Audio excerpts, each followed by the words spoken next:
ہند میں انوکھا مرکز تحفظ دین، یہ دین کا ترجمہ ہے مرکز تحفظ دین۔ حامدا ومصلیا ومسلما اما بعد، کیا آنکھ دکھائیں گی گردش دورہ ہمیں؟ ہم وہ ہے جو فولاد کے سانچے میں پلے ہے، تو سبق پڑھ پھر صداقت کا، شجاعت کا، عدالت کا، لیا جائے گا تجھ سے امتحان دنیا کی امامت کا۔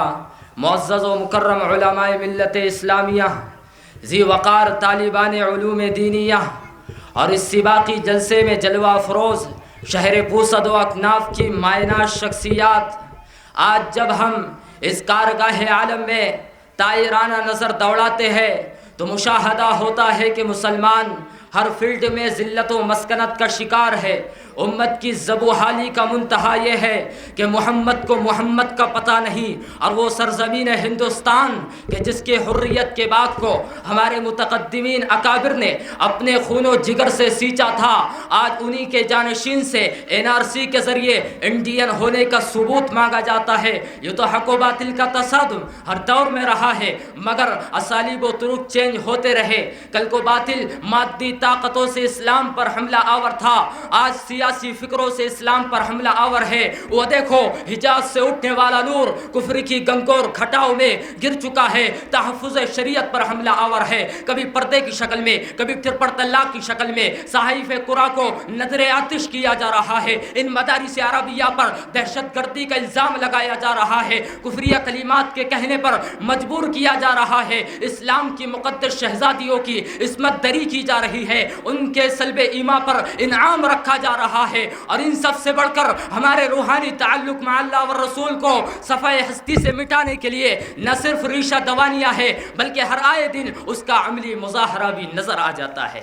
اندلیبان اسلام، جبکہ تم ہی تو تھے کہ جن کی صدائے تدبیر سے باطل کے ایوان لرز جاتے تھے، مگر پیارے نبی کے پیارے دیوانوں ذرا سوچو تو صحیح، یہ عروج سے زوال کیوں آ گیا؟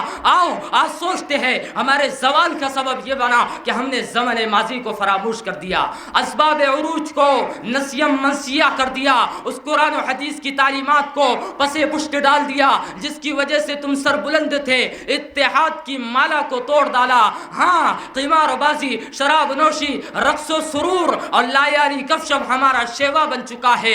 ارے وہ قوم جس کے بچے میدان جہاد میں جانے کے لیے پنجوں کے بل کھڑے ہو جاتے تھے، آج اسی قوم کے بچے ٹک ٹاک میں کھڑے ہو کر ناچ رہے ہیں، پھر کہتے حالات نہیں بدلتے۔ حالات نہیں بدل سکتے جب تک کہ تم خود نہ بدل جاؤ۔ ان اللہ لا یغیر ما بقوم حتی یغیروا ما بانفسہم، خدا نے آج تک اس قوم کی حالت نہیں بدلی، نہ ہو جسے خیال خود اپنی حالت بدلنے کا۔ مگر محمد بن قاسم کے روحانی فرزندوں، افسوس نہ کرو، ہوش کے نہ کھلو، کیونکہ بابری مسجد مرثیہ پڑ رہی ہے۔ وہ فردوس زمیں کشمیر کی مظلوم مائیں بہنیں، معصوم بچے چیخ چیخ کر کہہ رہے ہیں کہ اب کوئی محمد بن قاسم نہیں آئے گا۔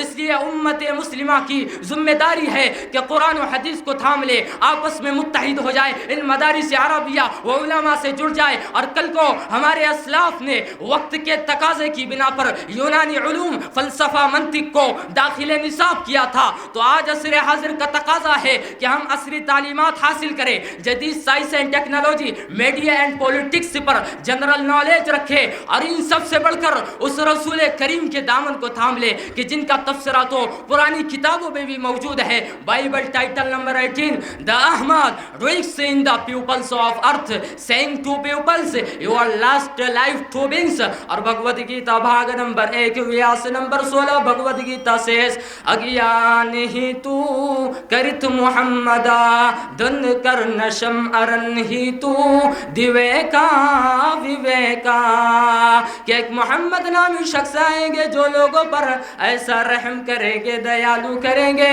کہ ان سے زیادہ رحم اور دیالو کرنے والا کوئی نہ ہوگا۔ تو آئیے حاضرین، اس عظیم الشان مسابقے سے یہ عزم مصمم کر کے اٹھے کہ ہم قرآن و حدیث کو تھام کر آپس میں متحد ہو کر ان مدارس عربیہ و علماء سے جڑ کر کے زندگی گزاریں گے انشاءاللہ۔